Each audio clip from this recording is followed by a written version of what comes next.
Susunod sa On Assignment, paano natutugunan ng PhilHealth ang mga pangangailangang pangkalusugan ng bawat mamamayan?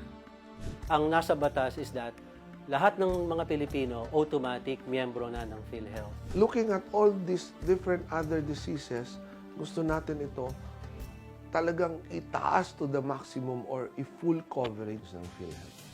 Mga programa ng PhilHealth, aalamin ni Noel Talakay.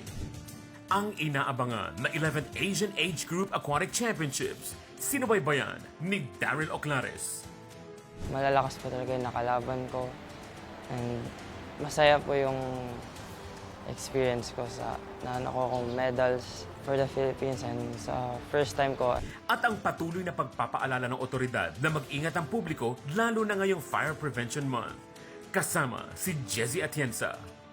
Isang magandang halimbawa ang kwento ng kabayanihan ng rider na si Alrit na sa isang mabilis na aksyon, isang buhay ang nailigtas mula sa trahedya. Ngayong Lunes, alas 8 ng gabi, dito sa inyong People's Television.